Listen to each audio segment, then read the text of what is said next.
What is going on, everybody? Welcome back to another week of the Heroes for Hire podcast. We are back again talking all the week's movie news, entertainment news, and then about halfway through the show, we transition into a little bit of weird news. As always, I am joined by my best pal, Mr. Shaun. Me and Shaun, how's it going? I'm alright, Connor. I just realised I'm on a timer here because I'm wearing a lovely jumper. The heating just clicked on. And so... yeah. I'm going to toast by the time we get to weird news, I think. What we're saying is it's kind of like it's a really tense situation. That it's like a speed situation that you've involved yourself in just due to the fact of this hurting the heating on. Yeah, I didn't even turn it on. It's automatically clicked on. But I'll tell you something now, everyone. We're all listening to this. I'm going to say what we're all thinking. Fucking Moneybags mean where he is turning the heating on in October, right? Connor, please, I'm waiting till December. I'm not made of fucking money. I have several fans on as well, just to, I like a nice balance in my temperature. All the windows open, every radiator on. Of course, Connor, of course. I want the heat mild at all times. I want a very calculated mild in my house. So look, we are on a timer, so we probably need to get into the intro, Shaun. So Good. This is first half of the show, movie news. We talk about all the week's movie news, entertainment news, and then Shaun normally puts a little timestamp down below if you're interested in some weird news instead. And that is normally about 40 minutes in, something like that. It was 45 last week, and so we were yapping. We had a lot of movie news. Last week. So depends on what news we get in. By the way, weird news this week stacked because several people sent us all in the same story, and it involves conkers that we need to talk about. The Conker Championships, of course. Yes. we had at least 10 people who were like, this is the best story of all time. And I was like, okay, cool, let's fucking go. Let's talk about it. Yeah, and I also, if people didn't see, we celebrated our 6th birthday last week. Yeah, technically 6 years of doing this show in particular, and then we had this show in particular. That is a very strange scenario, but I did a post up on all the socials, just thanking everyone for tuning in. It's been a very long time. People are actually starting to tune in now, which is good. Yeah, which is wild because we used to just make it up and say that people were tuning in. First 4 years, it was just us. Just us on multiple Spotify accounts, to be honest.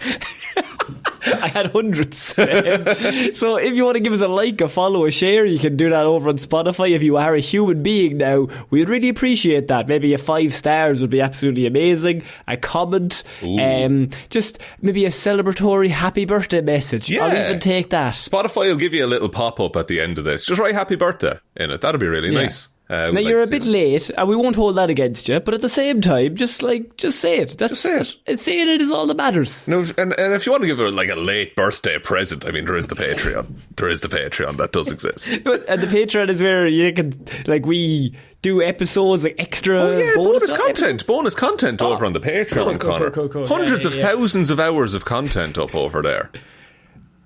I'm trying to work out the maths. It could be 100 hours of content, but it's at least 100 hours. I know that hundreds of thousands of hours seems like a long amount of hours. That's a lot of hours. Yeah, no, my mouth was writing checks that the podcast couldn't cash at that point. So that would mean we'd have to do 100,000 hour long episodes. And I think we're close, to be honest with you. Any day now. So if you want all that extra content is over on the Patreon. We do extra movie reviews and TV show reviews, and we'll probably do a listener hangout at some stage in the next few weeks for all the patrons. We're trying to work out dates and time, so we can't commit. Connor is a busy boy for the next few months. Busy, so we got to take up our weekends. You know what I mean? But Shaun, it's time to get into some movie news, and it's if you're interested in sequels, and I know you love Pokemon. Big fan of Pokemon. How do you feel about Detective Pikachu getting a sequel?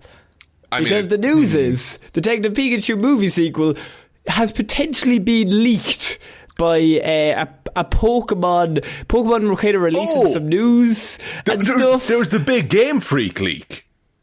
Yes. Oh my god. Oh, so this, I didn't see that this was in it. I just heard all the fucked up stuff that the Pokemon have been doing, apparently.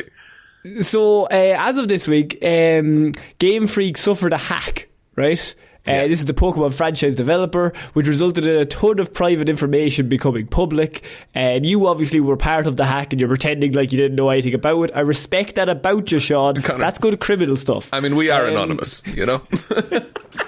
You're wearing a mask right now. And a jumper. I'm so warm. It's a woolly mask. It's a balaclava. Why is he so warm? While much of what was spotted in the leak related to the Pokemon video games, a sequel to Detective Pikachu was also uncovered, Shaun.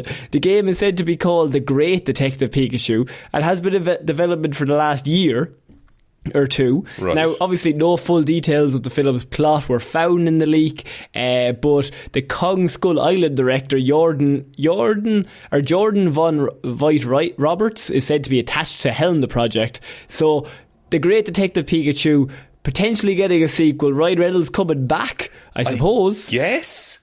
I mean, I had a fun time with Detective Pikachu. I thought there was maybe, it felt like they had 20 models of Pokemon that they could use. But I think it's a good version of a Pokemon movie.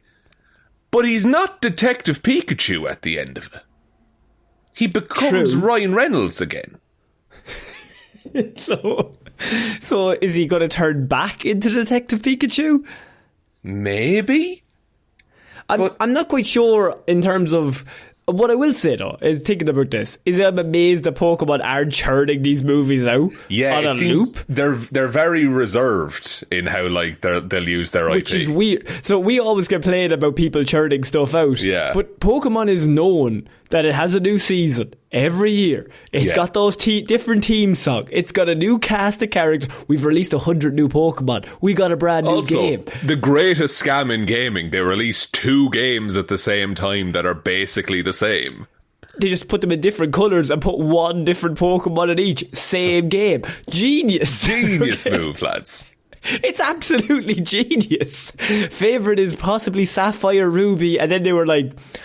let's do Emerald as well. Yeah, let's just throw it. And then they started getting into 3 games. Diamond, Pearl, Platinum, I'm looking at you. Doing 3 of the same game and just changing the colour is just... It's ludicrous. It's the type of criminal activity that I have to enjoy. It's just pure shithousery, but at the same time, you're like, I'll fucking go for it. But that's like one word. That's our fault, for buying. Yeah. For playing into it. Because if you had Ruby and your friend had Sapphire, and then Emerald came out, you'd be like... Well, I kind of do want that one as well. Because say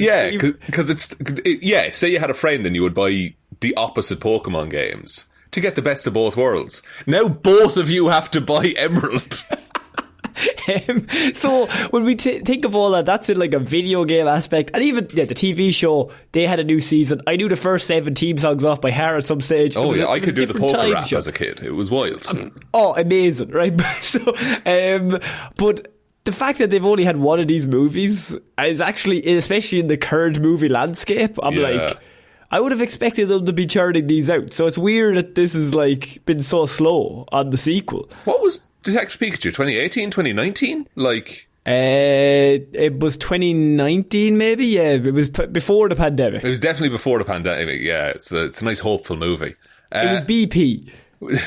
Jesus Christ. No, the oil spill. Yeah. I love oil. Big fan of oil. Surely you would do Detective Raichu for the second one. No, nobody likes Raichu. What the fuck are you talking about? Oh, I like Raichu. I think Raichu's neat. No, you don't. I do. Nobody actively likes Raichu. Come on. Have you seen a Alolan Raichu? It's from Pokemon Moon, but he's surfing on his tail. He's class. I just remember Sergeant Charge. Lieutenant Surge, is that what you mean? Lieutenant Surge, whatever his name was. Sergeant Charge. That's a great name though, isn't it? Oh, write that down, please. Somebody write that down. That's a sequel. No, Lieutenant. What's his Lieutenant Surge. Yeah, and he had the electricity stone. He put it on. You can't be doing that, man. That's cheating. He's the mascot. You need to fucking leave him out. Pikachu's got the agility, man. That's how he's going to be him. But in the video games, agility is fucking dog shit. Yeah. So let's not talk about that. I think in the first one it was busted and it would actually lower your speed. I think. In like red, I think there was something like that it just fucked it. I love how this is right up our alley of dorkiness. I know. We're like, well, actually, we have in-depth knowledge of the early Pokemon. I never got into. I never got Pokemon Go. Really? Never got. I'm back into it. It's fun. I had no interest, and I would literally, I know everything about like all of those. I was obsessed with the TV show. Yeah. But like it came out, and I was like, no, because if I do that, I'll commit too much. You would lose your mind with Pokemon. Yeah, I go insane, and so I know my limitations. So I'm like, no, I'm just not going to do it. See, I haven't, but I open it every couple of days. I catch a couple of weird little guys, and that does me. But there is a competitive element to it. I assume for you, it's great for a bus stop where you're doing nothing else. 100%. Mm-hmm. Yeah, you're stuck at a bus stop. You're like, oh, we got 5 to 10 minutes before this next bus arrives. What's around me? What's going on? I used to be part of a Pokemon Go group locally, and we would all meet up and go around. Starting to get a bit darker. Oh no, what? Starting to get a bit more intense. No, but people would have like multiple phones and stuff. That's the optimal way to play.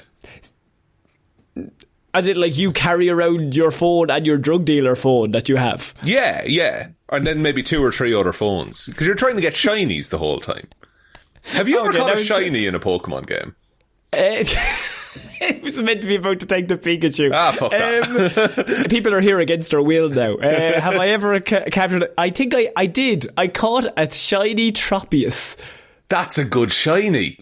Mm-hmm. And I think I got a shiny I'm going to say special, but not special. I mean, the lads that you get in the caves, right? Unknown? In like Pearl. I think it's Pearl or Diamond. You have to go into a cave and you get them at the end. And one of them was shiny. I got like a rare one that was shiny, and I was like, this is like one that... The Reggies? Yeah, it might be the Reggies. Yeah. No, Reggies I think are early on. They're the generation before. I think it's the one afterwards. The specials. Like small little floaty fuckers. Are they letters and stuff? No, not the letters. Oh, like Mesprit and stuff like that? Maybe, yeah. That kind of sounds... Yeah, I had one of them that was shiny. Jirachi or something? I think that's I don't know. Anyway, I never caught one. I can't believe I have too many. I forgot. I know. I have a load on Pokemon Go, but they're a dime a dozen. I have a shiny Mewtwo. Would you watch a Detective Pikachu sequel? I suppose probably would. To be fair, like the first one was solid. I don't know where you go because they took the detective out of Pikachu in that movie. So yeah, and I think I think it's a bankable franchise. I know that's a weird fucking dumb phrase to say, but somebody in a suit is thinking that. Yeah, I think you do it without Ryan Reynolds though. I think so too. I think you just have it that the Pikachu is silent the whole movie. He just says Pika. And then he's just wandering around. But he knows how to be a detective because Ryan Reynolds was in his head. So he's just a really good actual Detective Pikachu now. Okay, is it crazy to think that they just do Ash Pokemon movie live action? Now, I know, like you're saying, okay, like you have the animated version. You want to do a live action remake of Pokemon the movie. But the thing is, it'll never be good. Like, because the Pokemon might look weird, right? And once they look weird, you're not going to have the... You're not going to have the CGI to perfect that. So you just do an animated thing. But a live action one, I think you'd make money though. I think you would, but I think that at the same time they used all the Mewtwo stuff. A lot of the Mewtwo stuff in Detective Pikachu. Bill Nye was in that movie. That's fucking wild. Yeah, I think he was up for Oscar the same year. Yeah, I think he was actually. But it's. I think it's got to be a new-ish story. I don't think you can... I think, like, few things are sacred, but I think Pokemon the movie, there's no way you're going to get a positive reaction out of remaking that. Be funny though, wouldn't it? Oh, it'd be gas. It'd be hilarious. I kind of want to see it. Because the movie itself is so good. And I'm like, yeah, but... I want to show new generations. I'm actually coming from a positive rather than a negative. Even just do it animated again. No, not animated again. You'd fuck up the... No, it's no point. It'd look like Rick and Morty, which is like... No, you'd have to probably do the series. It's a definitive art style, you know? No, you wouldn't do the movie again. You would just do the series. You would just do like origin story of the series. Because I think you could get a few movies out of that. Yeah, Ash is finished in the series. The new series is a whole new... I understand that, but I'm saying like... if you did a movie version I like get action, you. you would definitely do Ash. Yeah, 100%.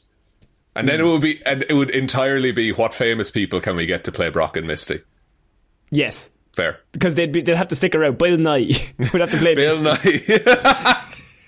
He could do it. He could do it. The man's a chameleon. He was Davy Jones. We're going to move on, Shaun, to some next piece of news. And Greta Gerwig, a very talented human being, I'm familiar with one of the her best name. directors currently alive, is reportedly bummed out because Netflix plans for the Netflix plans for the Chronicles of Narnia reboot. So, if you don't know, they are going to be doing Chronicles of Narnia reboot. Greta Gerwig signed on to do it. The only issue was that Netflix are the one that are funding this and they're all behind it. Right. And now they plan to skip a theatrical release for the movie itself, and they're just going to release it on Netflix because much easier. Greta Gerwig, this is where the issue comes in, is reportedly very unhappy about this and clearly probably a bit bummed out because this movie is now just going to get put out with Netflix and forgotten within maybe a week. Yeah, it's gonna like have a surge in popularity and then be completely buried by whatever serial killer documentary they put out the week after. Yeah. I mean, this is one of those things where we're like, well, surely, Greta, come on now, you knew. Netflix agreed to give you a shit ton of money. Was there an idea in the contract that Netflix gets to decide whether it goes to streaming or to theaters? I think the only way, if she's mad about this, then I would assume the only logical way is that in the contract it wasn't decided one way or the other when she signed on, and she assumed, because I mean, if you sign Greta Gerwig and she just made $1 billion off Barbie, this is the thing. And you're like, yeah, we like money. Let's release this. We'll make a shit ton of money. I don't know how you don't see Greta Gerwig's name on a project and not put that into theatres. Like the trailer would say, from the director of Barbie. And everyone's like, oh, sick. And Chronicles of Narnia is a known property. If we're getting into that world, people know what it is, and the people that like it really like it. Because I assume like Netflix are the most suit people of all time, right? Netflix are like, we put shows out by a survey, we analyse who's clicking on it, how many minutes you watch, and all that shit, right? Human algorithms. Shit that, just killing art. But just the death of creativity in front of our eyes. They're all about the death of creativity, right? Can I interrupt you for a second? Because I'm rewatching Lost. Season 1 of Lost has 25 45-minute episodes. Crazy. Imagine that today. It's insane. It's disgusting. And I just had to get that off my chest. I actually was going to rewatch Buffy the Vampire Slayer. Man. And they have 7 seasons of 25 episodes of like an hour long. So like 48 minutes if you take out the ads. A TV hour. Like, we used to eat so good, man. But like, and then you could have terrible episodes in a season followed by the best episode you've ever seen, because they're just like, fuck it, we got 25 of them. Yeah, exactly. Like, not everything's going to be a winner. But also, it's not 6 episodes and it takes 4 years to make a season. Does anyone give a shit about Stranger Things anymore? Aren't they all like 10 years older? Like, they were actual children when they started, and now I think most of them are married. married. What age is Millie Bobby Brown now? She's got to be like 28. I'll fucking tell you now. If I pull 28 out of this, you know how I am with ages. Come on, Millie. Millie Bobby Brown, she's 20 years old. 20? 20. Fuck off, she's only 20. What fucking age was she? I suppose she was 11 when she started. I suppose that makes sense. Jesus Christ. So, I mean, look, Netflix are the most Netflixy people of all time. They love doing things by numbers, doing things by stats. And I just think, surely they've done a graph or an Excel sheet or some sort of, I don't know, pie chart that is like, well, we have Greta Gerwig and we have Narnia, and we could make a bucket load of money if we release this. Like, surely that supersedes everything else in the chart, is Greta Gerwig plus Narnia. Like, I don't give a shit about Narnia, but I was excited to see this. Because I'm like, oh, Greta's involved. She does good stuff. Let's do this. I just wanted to let you know that. So I'm interested to see where that goes, because it's weird that this news has come out that a director is actively unhappy with something. when the production is still ongoing, which is normally a sign that maybe things aren't going well. It's weird how this even got out. Yeah, so, and look, I don't mean to contribute to industry rumours. I don't want to start any, false truths from this podcast. But what I'm hearing is Greta Gerwig is disappointed in a project. Yes. And Mahershala Ali is disappointed in a project. And so if we got Greta Gerwig directs Blade in the next few months, would not be surprised. We do currently have no Blade director for the 6th time. See? So looking for a Blade director. And Greta looking for a project, If you've already asked Nolan and Tarantino and I don't know James Gunn's not about, Greta's sitting around there and she's like, I kind of only make blockbusters as well that people love. I kind of don't miss. I kind of just smash all movies. Denny Villeneuve's busy with Messiah, so he's not around. Matt Reeves doing the Batman 2, but Greta's there, and she's unhappy. Mm-hmm. I would say maybe $1 trillion. She would kill a Blade movie. I don't know why I think that. She hasn't done anything in that way, but I think she would kill it. I would also like if Robert Eggers immediately finished filming Nosferatu and then went on to do Blade. He could actually do that. That would actually be great. I think that would be fantastic. I'm going to keep you updated on this because if she's unhappy, I'm interested to know how this goes. She probably signed on for like a 3-movie series and stuff. Yeah, because it's like movies she's making. It's not like a... Oh yeah, like these Narnia movies, they're going to do like another trilogy. Yeah, and there's like, I think there's like 6 Narnia books. And then spoilers, they all die on a train at the end, I think. Why would you say what? It's fucking 100 years old. I don't even know what's in the wardrobe yet. It's in the title. What? I only watched the first 5 minutes of the last ones. You could have looked at the poster. I didn't understand what was going on, so I got scared. I put it away. So, Shaun, we're going to move on to our next piece of news, and I'm going to have my weekly Let's Hate on Joker news for the next... This is my last week, I promise. Are you sure? I promise this is my last week. We've heard this before. Look, no, I promise this one's my last one, right? And I don't like hating on movies, right? Unless it's the Joker, because those movies shouldn't exist. You don't like hating on movies. You're allowed to hate on one. I have one movie. So the Joker 2 came out to, I'm going to say... a wet fart of an applause. Oh, and people don't like it. People aren't big on it, right? They're not enjoying it. I talked to someone who got tickets for free and they said it was still not worth it. So, it wasn't worth the time. It wasn't worth the 2.5 hours.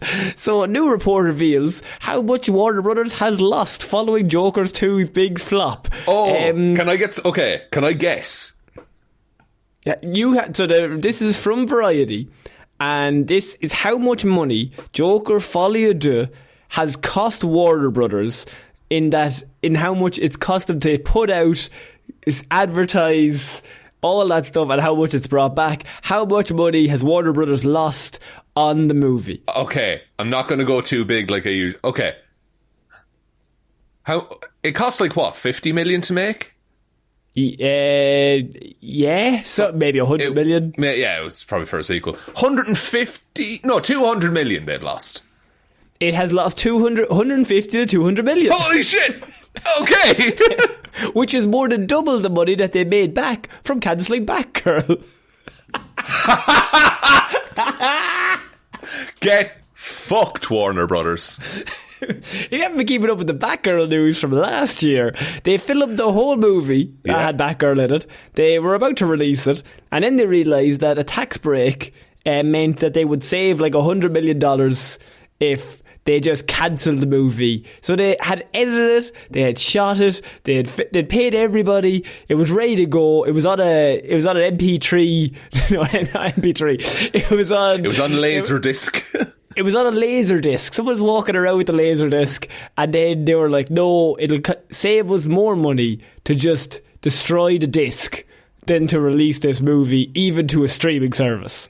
Well, and it just, that's where it ended. Like, no one is ever going to see Batgirl.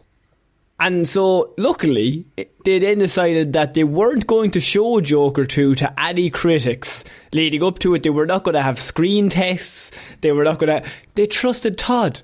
Todd's a man. Todd made us $1 billion before just by remaking Martin Scorsese's King of Comedy. He just did 2 Scorsese movies and they seemed to work. Smashed them together.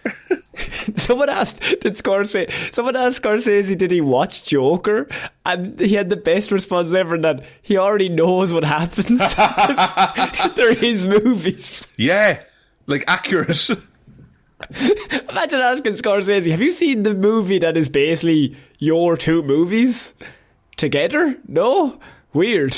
And apparently, so we talked about how it was supposed to be Umbrellas of Cherbourg this time. But apparently all they took from that was that it's kind of a musical sometimes. Yeah, sometimes. Whereas Umbrellas of Cherbourg, everything is sung the whole time. Yeah, the thing about this is that they didn't do any test screening, they didn't do anything. They were just like, we're just going to release it and we'll trust the director. Now, that sometimes happens with big movies, like Nolan movies. Nobody's going to tell Nolan to do something else. Yeah. Nolan's just going to do whatever the fuck he wants to do. Villeneuve, the exact same. Like, you're not going to say, hey, audience don't like that. Or Tarantino, he's just going to be like, well, I'm just doing that. That's in the script. Yeah. That's the movie I've done. So you're describing people with visions, Conor. Yeah. So, and Todd is the same. Todd's in that level. So, like, they were Hangover like, 1. Phillips. Hangover 2. Hangover. He nailed Joker. Right? So, like, they released this, and I wanted everyone to know the news that we hate when they cancel movies. It makes no sense that they cancelled Batgirl. Like, even if it made them $100 back, they're still, I suppose, they got $100 back. They probably would have made more. It says Batgirl in the title. Yeah. And people would have supported it. You would have gotten all kinds of... It might have extended the DCEU for maybe 6 months. I think my life is better knowing that if they had released Batgirl and not released Joker 2, they would be $100 million up than they currently are. Oh, 100%. Okay. Warner Brothers... Now, we're caught here because we need them to make money until the Batman 2 comes out. I do need the Batman 2 to come out, but I also need to leave Matt Reeves alone. I suppose you could just leave him off in his own... Could. I feel like they do that, though. I think they're just letting Matt Reeves do whatever. And I feel like James Gunn is like holding a chair and a whip to keep all of the suits away from him. I think James Gunn and Matt Reeves have a deal. They're like, look, bro, you just leave me alone. I think if they email Matt Reeves, I think he leaves them unseen. Oh, yeah. I don't think he responds. No, I think he responds, but he just says the word seen. Feel seen. I have seen you. Now go about your day, please. I've read this. What if Batman and Robin, I don't know, were fucking, fighting Todd Phillips' Joker? What about that? What if we got the Joker in this? Why is the Joker not in this? Also, I'm going to say something. Might be controversial, but I kind of like the idea of Pattinson being involved with James Gunn's Superman. Yeah, I'm into it. I'm kind of coming around to it. The more I've seen a few side-by-sides, and I'm like, oh, they're different but similar. Oh, I think it could work. Also, age-wise, they match up really well. And I think in a fucked up way, I think it could work. I know they're not going to do that. I know that they're doing 2 separate, complete universes. But, like, the part of me is like, could do a World's Finest, though. Could do a World's Finest with the 2 of them. God, I'd love to see a World's Finest. Are we talking about the other Superman news in this section, by the way? Yeah, we'll finish on that, yeah. Shaun, did you watch Ready or Not? The movie with Samara Weaving? It's a horror movie. She's going to get married to a man. I did not. And then they have to play hide and seek, they play. Oh! It's a weird family game thing. It's one of the best horror movies of the last few years. Okay. See, I like spooky movies. I'm not big. I can't do horror a lot of the time. I think Ready or Not it's so good. Like it's amazing as a movie. The idea is that Samara Weaving, she's going to get married to this guy. She goes to the family house, and then at the end of the night, they're like, "Oh, we always play a game. You have to pick a card to whatever game we're going to play as a family, and then you're initiated into the family." She picks hide and seek, and then it's like you have to go hide. and if we find you, haha, it's a bit of a laugh. And then you basically discover that if they find her, they are going to kill her. That's the idea. That's how it works. And then... Because they have to sacrifice her to a demon. Of course there's a demon. Happening. Obviously. Sounds mad, but it's actually such a good movie. It's really, really good. Yeah, and it's a horror movie where it's all in one location, basically, as well. Which it's all trapped in the house. Yeah. And she's like in her wedding dress running away from them as it's going on. But there's a Ready or Not 2 coming out from Searchlight, which is the news that I have. If people are interested in that, I kind of looked at that and I was like, can't happen again, surely. But the thing is, I think horror gets a pass. Because look at Scream. No way she's getting married again. She's like, oh, hang on a Different minute. fella. Like, what are the odds? Well, without knowing, of course, how Ready or Not ends. Because I might actually watch it now. What if it's just a different, the cousins, they also have the tradition. The cousins are actually involved in the first one. But the cousin's cousin has a... The cousin's cousin, twice removed cousins. That's the one. Do you remember meeting I think the only way you do it is a if kid? That's weird. Same demon, but different family and different last method of sacrifice. But I don't think Ciara Weaving can be in it, but then she could also be in it as like the expert who's... Yeah, like the...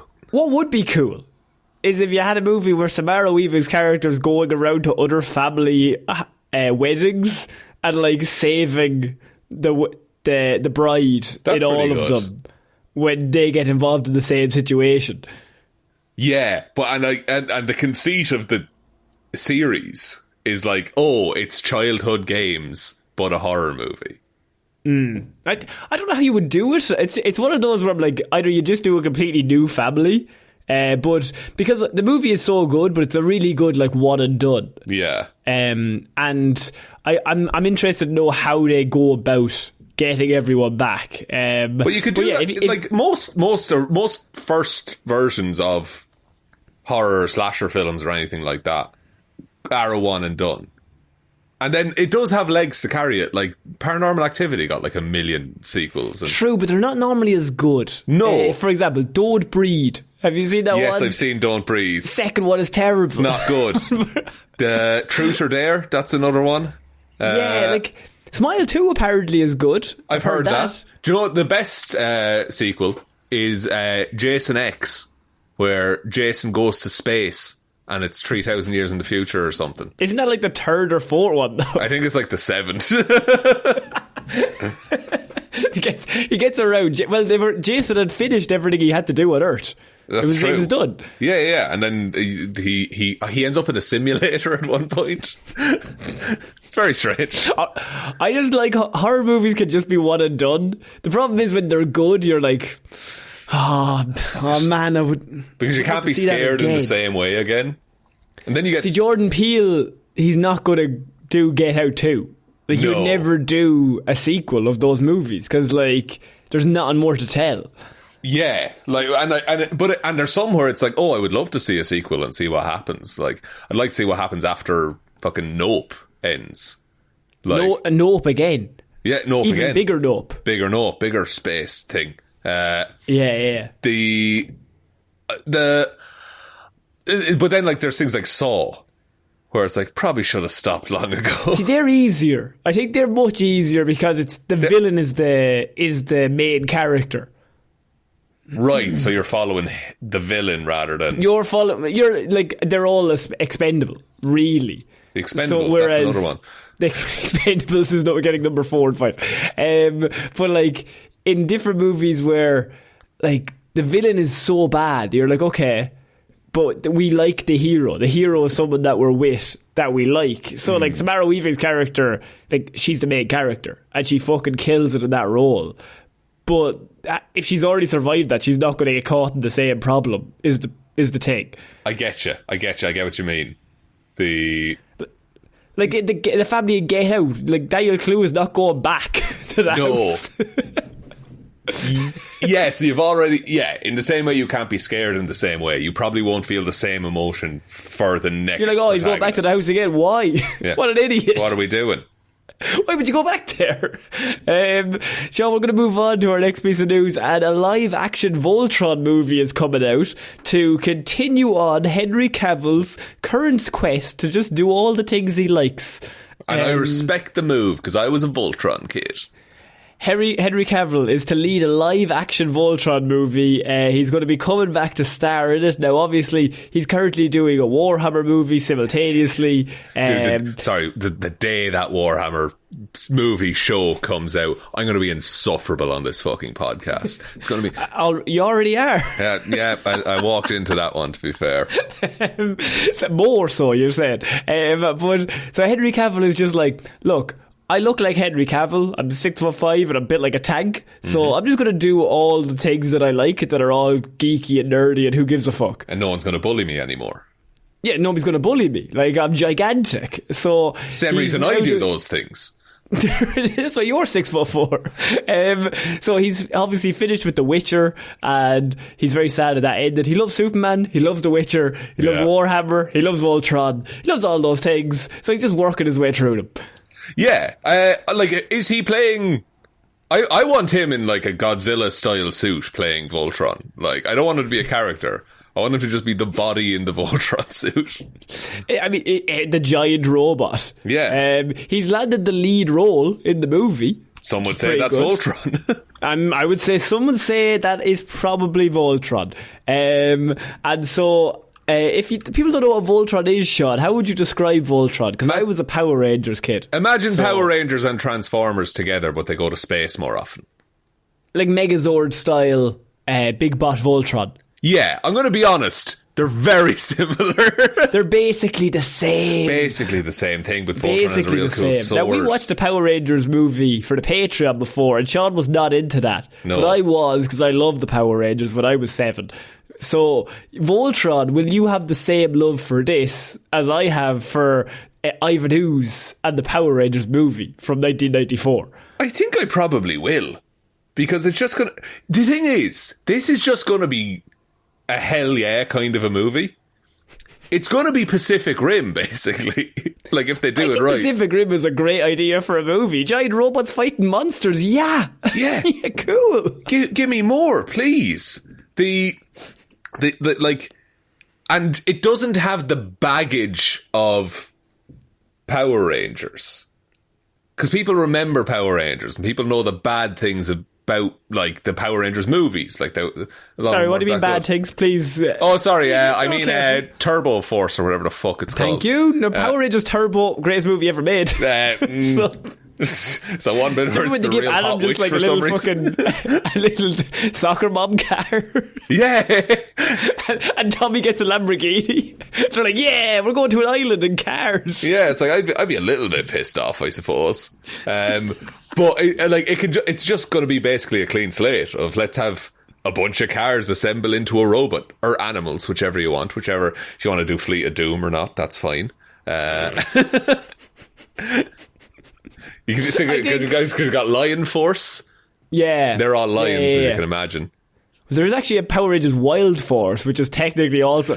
These two motherfuckers were just like, dude, what are the other people doing? It's Swamp Thing, Man Thing all over again.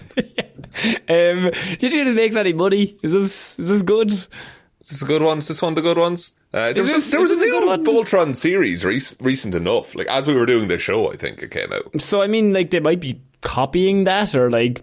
What? Going off of that. I mean, you could do it. Also, he's doing a Highlander reboot at the same time, so he's just kind of fucking rad. He's just involved in everything at the minute as Henry Cavill. I just want to be Henry Cavill's friend, I think, so I'm just going to support all of his movies. Seems cool. Just seems nice. Seems like a nice man. Go on him. He plays the Chad army in Warhammer. Does he? He does, yeah. Like, there's regular Space Marines, and these guys are way better, and he plays those. Right. And does that make him... I'm going to try and say this nicely. Do you judge him for that? No, I don't. It's a fine army to play, Connor. Low model count. It sounds like you're judging. High points value, you know? Expensive models, I'm going to be honest. He's going for the expensive... I mean, he's got Henry Cavill money. I mean, he's got Henry Cavill money. How's he going to spend that Superman money? At least 2 models, I would say.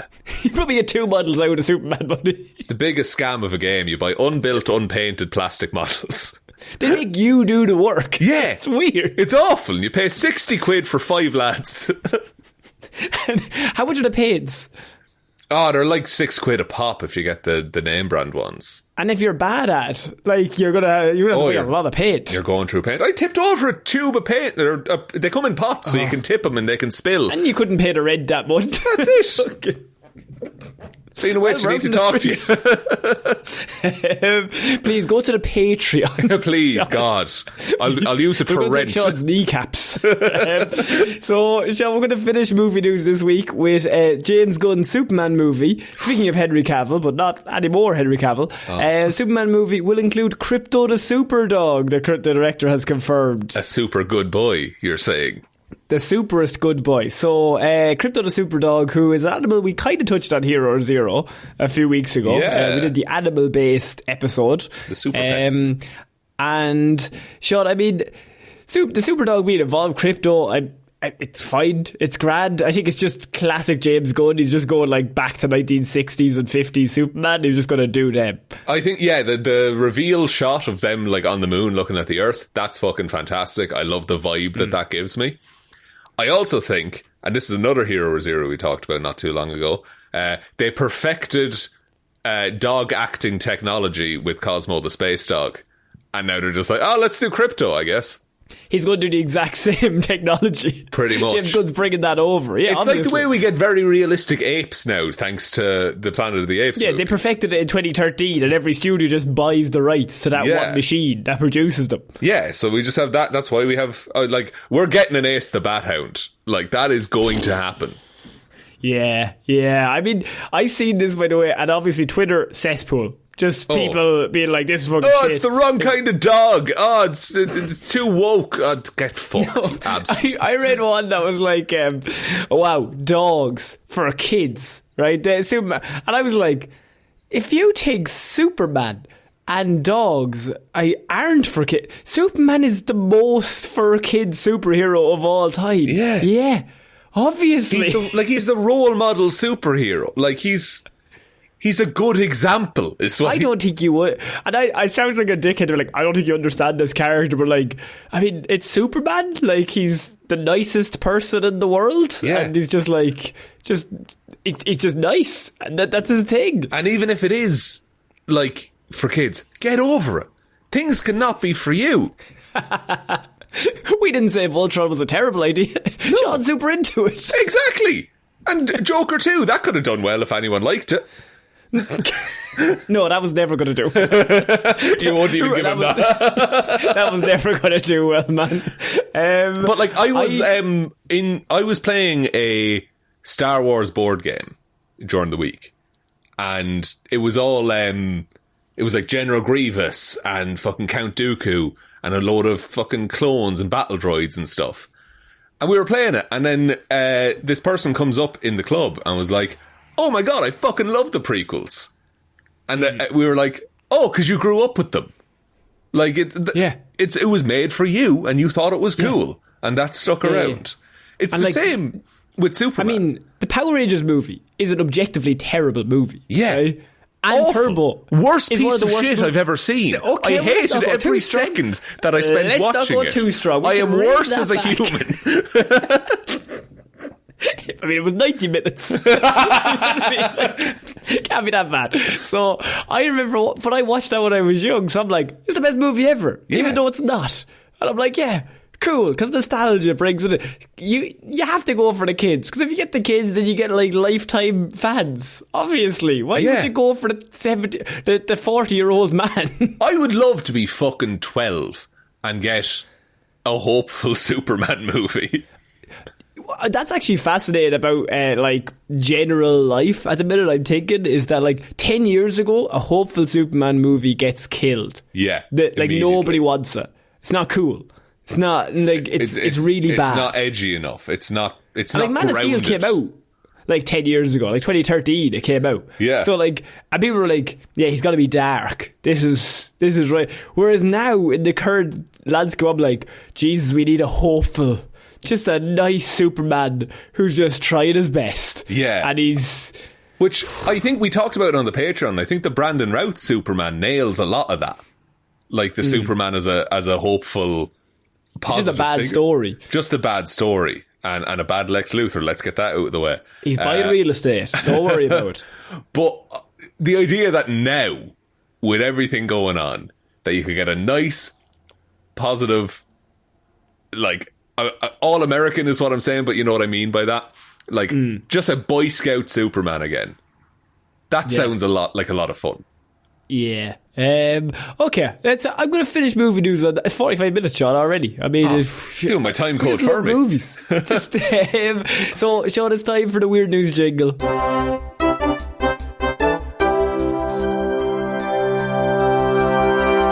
Just every week that jingle gets it plays. Why do so you this pretend is like you hear it? Like what? We're all adults here. Can't we just just get into the show? I play it on my phone. I play it on my phone every time. Do you? Yeah. Oh, really? Because I don't hear Don't that in the ask me to recording, hum Connor. it. I couldn't possibly. I'm just going to shut down your bits for the rest of the episode. No, but Connor, why? Elaborate, please.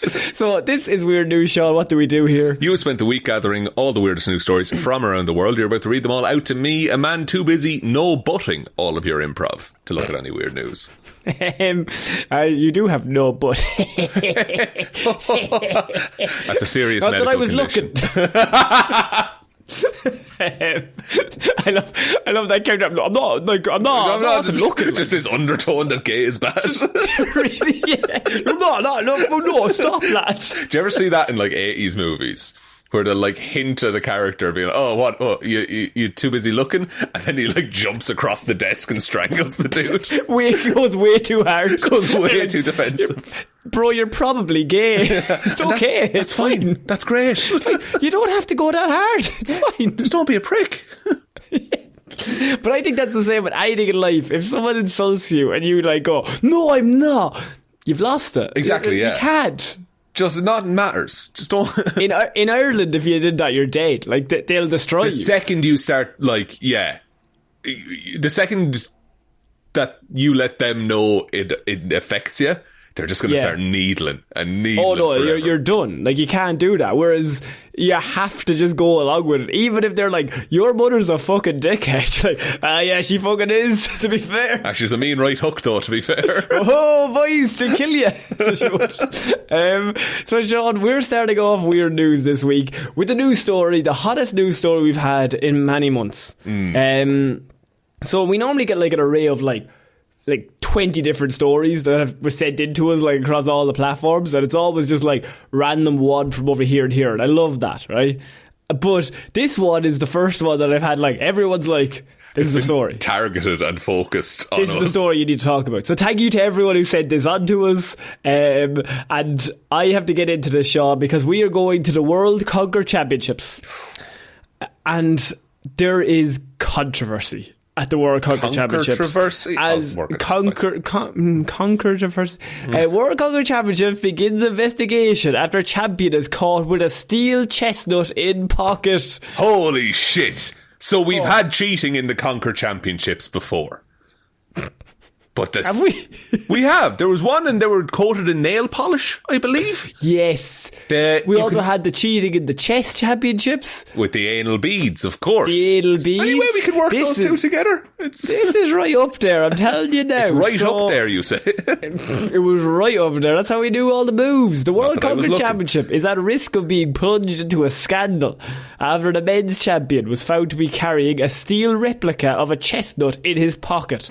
More than 200 people convened in Southwick to work out who could swing their nuts the hardest last weekend. Deliberate phrasing on that. They're looking for a reaction. Well done. A 34-year-old American woman who had only come to the sport a year ago, Kelsey Bansborough. Come to the sport is fantastic. She's like Rocky.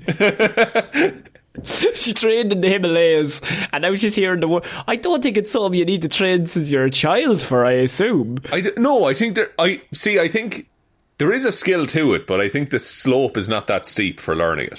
Do you get me? No, it's not like professional, like you're not a professional soccer player. Yeah. Or like you have to learn to play. I think you just swing a conker. Now look, I don't want to insult anyone. No. But I'm saying you could get good at it fast. Yeah. You could get to the point where you could legitimately compete in the World Conker Championships very easily. I don't think there's too many people training every day for this. I think there is. In the middle of March, where are you getting the conkers? You dry him out in the hot press, Connor. Dry him out in the hot press. She became the first for a year one time. Sorry. I mean, why? To win at Conkers the next year. Nobody else had one. No, we used to play Conkers in school. When? Yeah, but in October. Yeah. So I would gather them early Right. October when they'd start falling. I dry them out in the hot press for a year. Next time Conker season came around, fuck off. I've got it's like a stone. It's fucking lethal. You were 17. Like, you should have been studying. It was this year. It was last week. Like, you were at the championships. So she became the first US citizen to claim the prestigious trophy since the World Conker Championships began in 1965, Shaun. Prestigious. So next year, 50th year. Yeah. Is it? That's 60th year next year. 60th year. It's like Jubilee? Is that what that is? I'm not quite sure. She won the women's championships and went on to defeat the men's champion then in the ultimate final. So all the females play and then all the males play, and in the final they face each other, and she beat everybody. It's pretty good. Pretty good conquer. The 82-year-old David Yakins, who won the World Conker Championships for the first time after competing since 1977. He is 82 years old, and he won it this year. So he's been competing since he was like 35. No, he's been basically his whole life. He's been here. He's been conking. He's been conk. What's the action word for to conk? You can't say to conk. You can't say conquering because that implies he's a war god. Conquering. Yes, of course. Conquers. Conquers. To conquer. To conquer. Thrashing? Someone saying thrashing? Knocking? There's all kinds of words.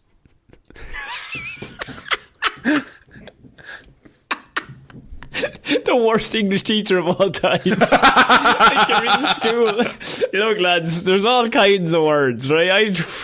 Jesus, I'm getting stressed even thinking about them.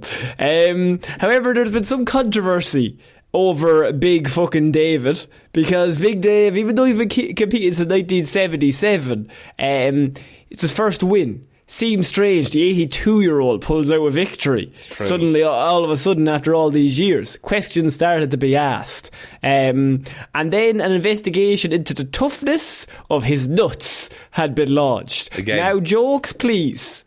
Keep them at a minimum, because this is a serious topic, and if this man's nuts need to be investigated, I stand by it that his nuts need to be investigated. I would do it myself. I will look at his nuts up and down, left and right, to see if they are valuable in terms of the competition. Fair play. Thank you. Thank you. I couldn't top what you were doing there. And I'd put my hand up his arse while I was doing it. Wait, what?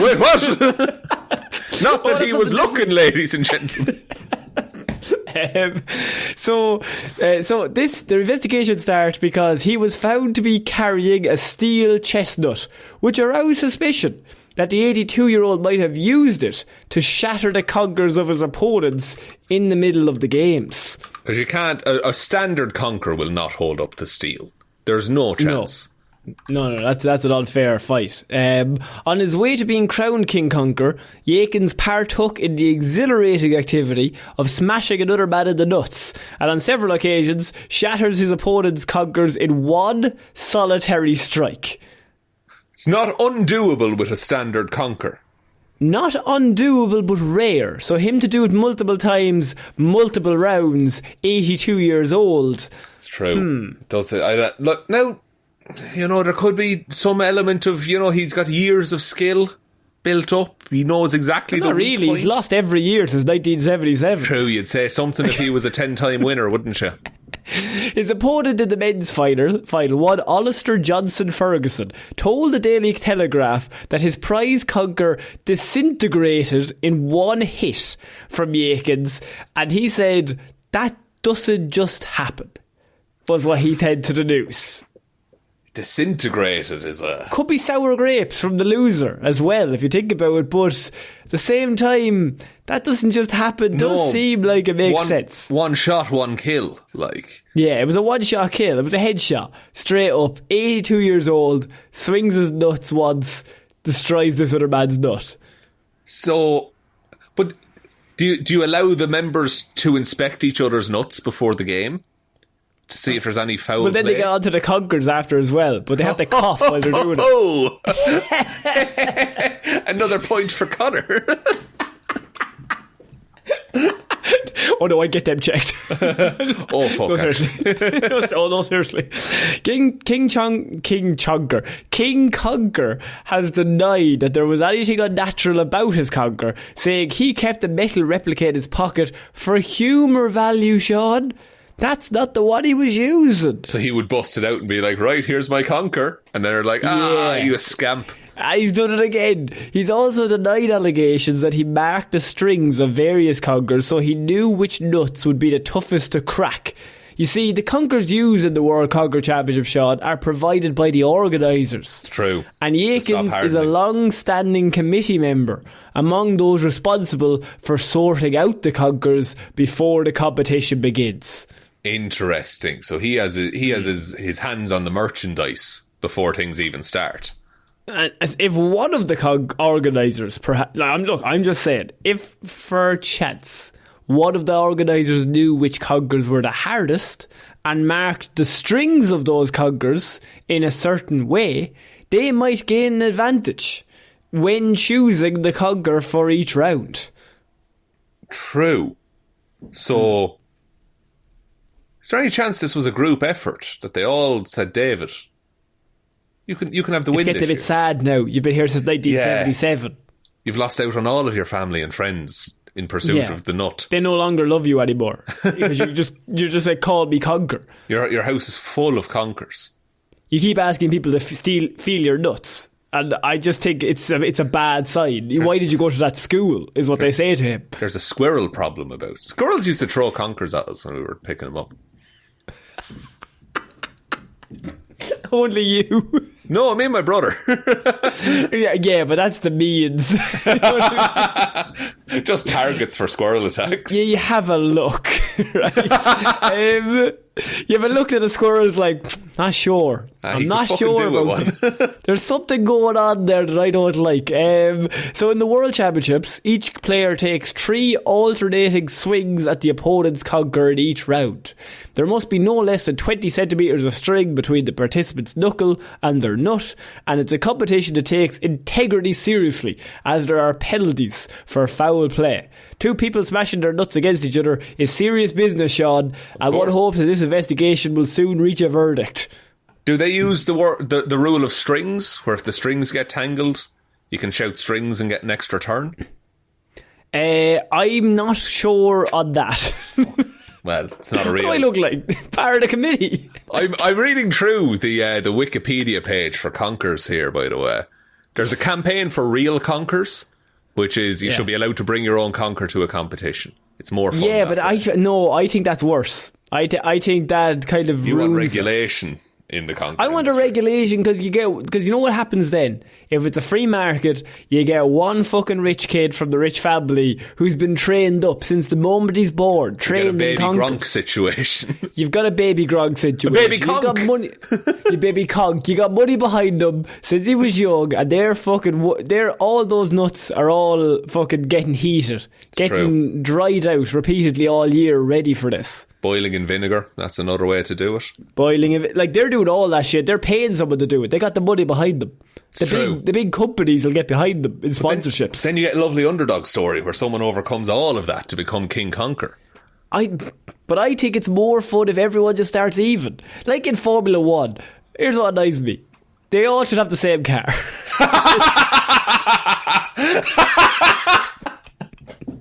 I'm telling you now. Right? That's a wonderful sentence. They should, right? In the Tour de France, everyone gets the same bike, I assume. That you started that not knowing where that was going to finish. I assume. Well, maybe they put little additions, but it's 2 wheels and a fucking little... And how hard you can... Yeah, a car has 4 wheels. But an engine is different, Sean. An engine, aerodynamics, they all should have the same car. In the Tour, and then let's see who's the fucking best driver. Does everyone have the same bike in the Tour of France? Tour de France bikes? No. Can you randomly join the Tour de France? Apparently there. Apparently, okay. So you can use whatever bike you want, but there's a best bike, and most people use that. Is what I'm getting. Right. So everyone's on the best bike. Yeah, everyone's on the best bike. So then it's just who's the best car. No, because it comes down to there's all kinds of factors affecting things. All I'm saying, right? If there's you 20 can prefer cars to in the drive a race, car a different way depending on the car. No, 20 cars in a race, right? Yeah. Put them all in the same car. Who's the best driver? All right, which car do we pick? Pick the best one. Who came first last year? Red Bull. Pick the Red Bull car. Give everyone the Red Bull car. Right, so all the Red Bull drivers are suddenly class and everyone else is terrible because they're in a car they're not familiar with. No, they'll learn. They're professional fucking drivers, Sean. It'll take them literally one summer to figure out what this car does. All right, every race, different car. But everyone gets the same. But everyone's different consistently car. in the same car. I will accept that. Fair. And it swaps to each car, so then even the Red Bull guys have to use the Williams cars in the last, and like they're the shittest cars they have. But they're all in the same car. That's a pure test of driver skill at that point. How good are you? Let's see how you fucking do in your little car. You might have sold me on that. I think it could work, and I think Conkers are better first for a bit of evenness. Well, in terms of evenness, can I suggest to you the Peckham Conker Championships, who, as a rule, allow artificially hardened conkers? But that's the opposite of what I'm saying. No, because everyone can harden their conkers. You're saying it's like the steroid Olympics that we're always talking about. Yeah. It's just the better version. People are coating these things in resin. Yeah, like who's cheating the most? Who's covering their conker in the most mad shit? My idea would be that I put a load of like gunpowder on the outside of mine, so that when I crack it, I'm not going for the conker. I'm destroying the string, and then conker falls to the ground. I'm stamping on that. That's fine. But doesn't your conker also explode? No, it wouldn't. No, it wouldn't. I built different. I've built it a certain way that wouldn't happen. It doesn't. Gunpowder doesn't affect it. It's wearing a little bulletproof vest. The rope is made of asbestos, actually, on my one. Ah, clever. I'm very ill. I'm sick.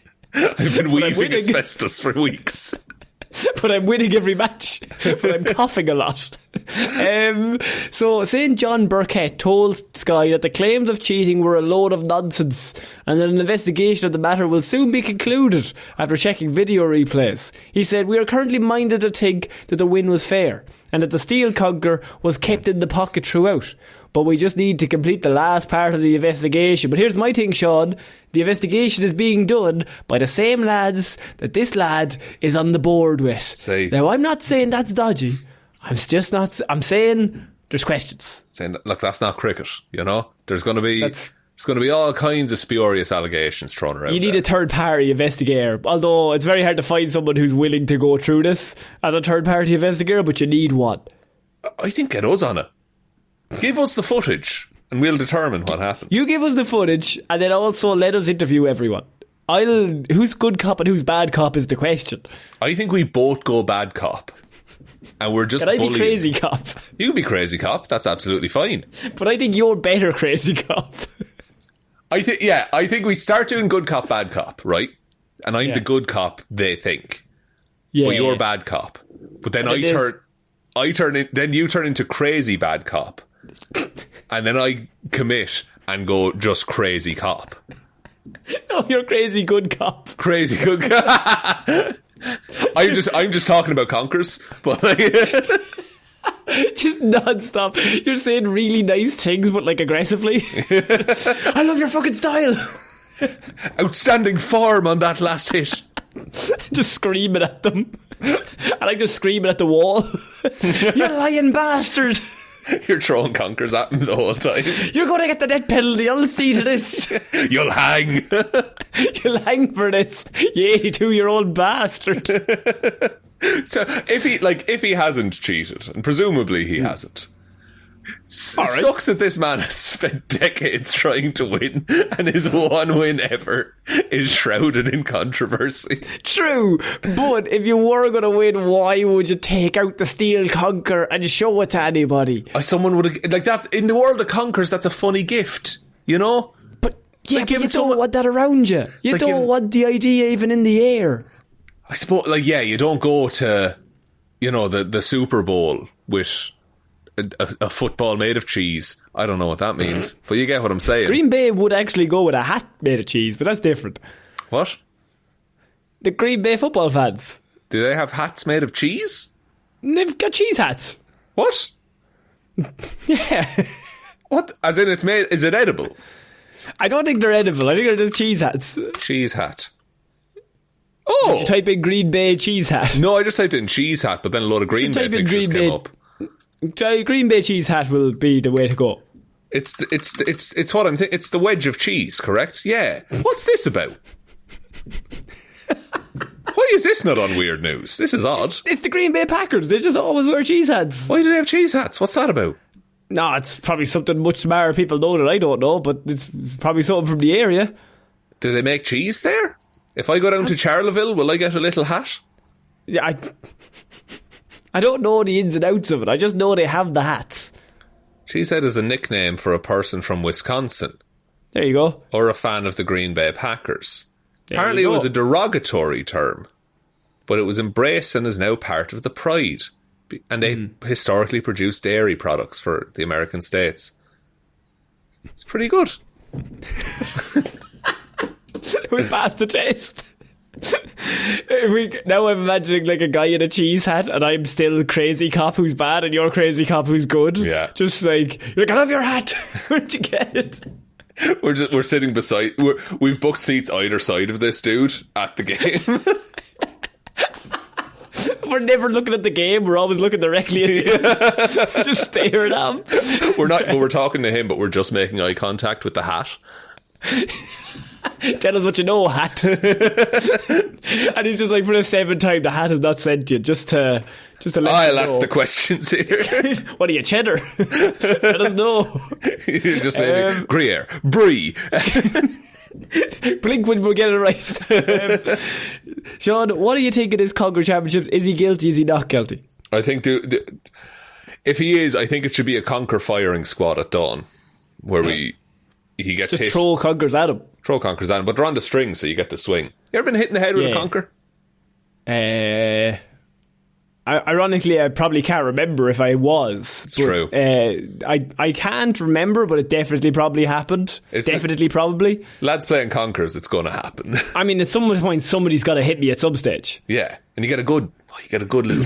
I assume you were a fucking battering ram for them several years. Oh, I've broken many a Conker off my head.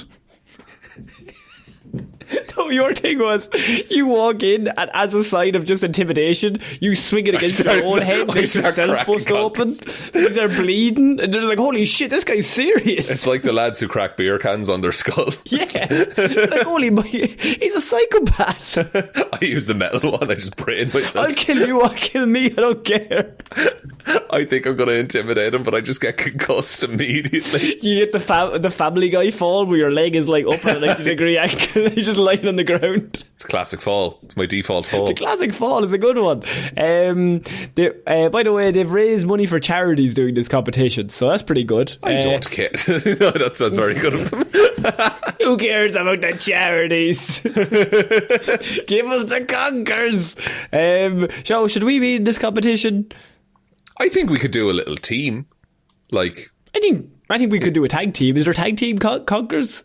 There has to be, right? We could start it. We could start have a ladder match, Conker match. Oh, it's pretty good. Then we have a falling out. Then we obviously feud.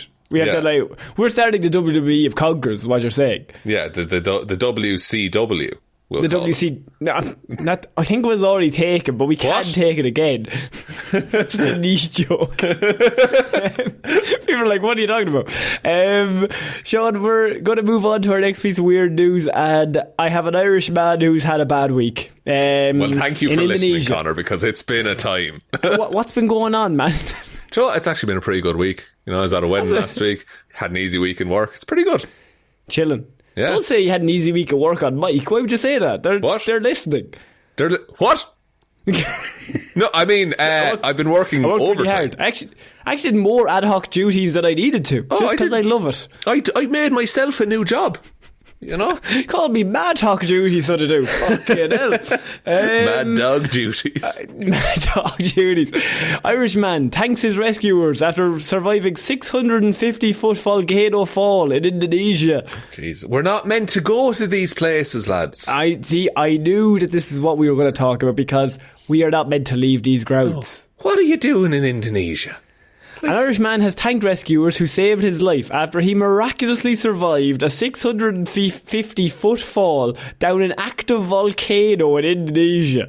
Paul Farrell from Sligo slipped and fell while especially people from Sligo. Of course he's from Sligo. Imagine someone from Indonesia saying, "Where are you from?" "I'm from Sligo." Do you know Sligo, dude? Do you know Sligo?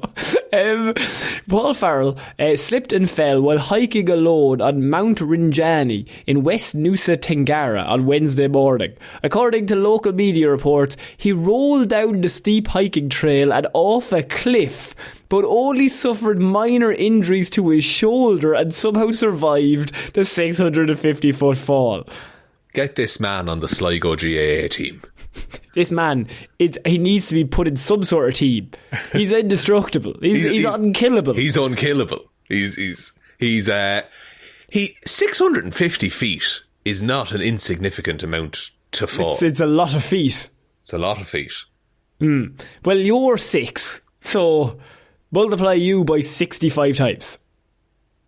That's not how that works. 660 times. 600 times. It'd be like 105 times or something. I don't know. It's all numbers, isn't it? There's many words, there's many numbers. Like, there's lots of numbers, lots of words. What personality do you put on 65? Greek. I don't know what that means. Yes!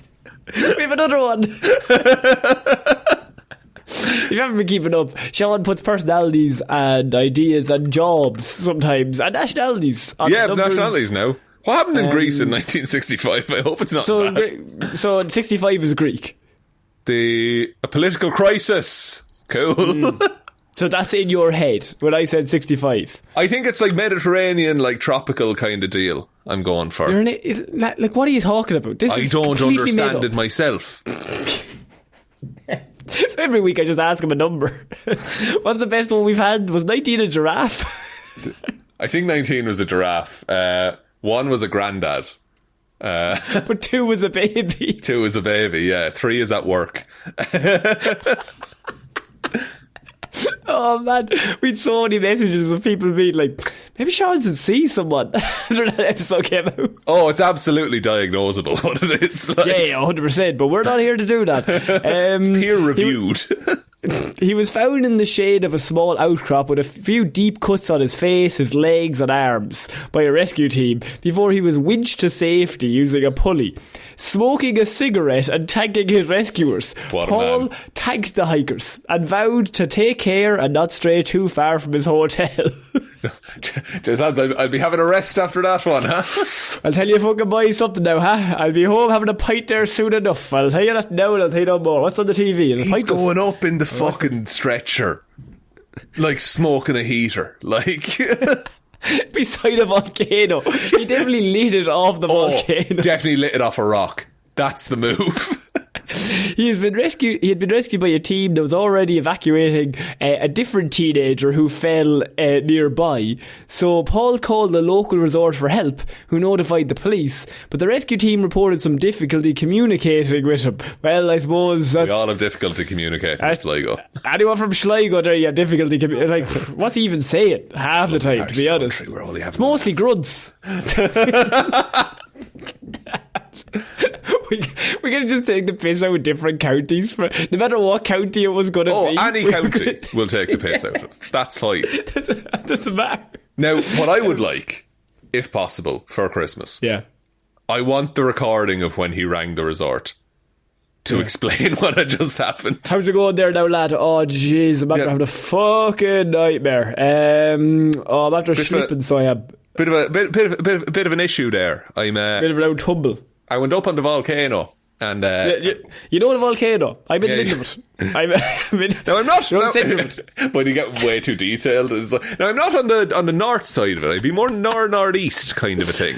Oh, where was the sun? I'm trying to think where the sun was when I fell. I was kind of upside down at the time, so it's hard. He's trying to do echolocation. He's like, I was kind of. He's clapping. No, I'm not clapping at you. Sorry, I'm not clapping at you. I'm not being sarcastic, right? Anyway, if you could send out an old helicopter or something there. No worries if you can't. No worries if you can't. It'd be grand. It'd be great. I'm out here with my fucking cigarettes there now. I'll hang out for a little bit. But I don't have any food or anything. So I had a full Irish there this morning. I'm dying. Lovely breakfast. I had 2 dying with a hangover. This heat is killing me, so it is. Do you know, the last time it was this hot, I was in Santa Ponza with herself.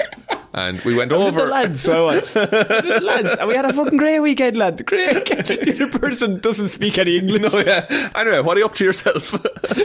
You're working, are you? Will you be on late now tonight? When do you get off? He gave his rescuers a big hug when he was pulled back up to higher ground.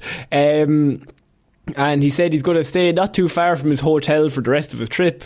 And they also said that he slipped because the location is sandy, which is not great. Not ideal. Although it's an absolute miracle that he's currently healthy and only suffered minor injuries. It's like a 1 in a billion shot that he fell that far without dying. Like falling 650 feet. The speed you must have been going at. And to not get hurt.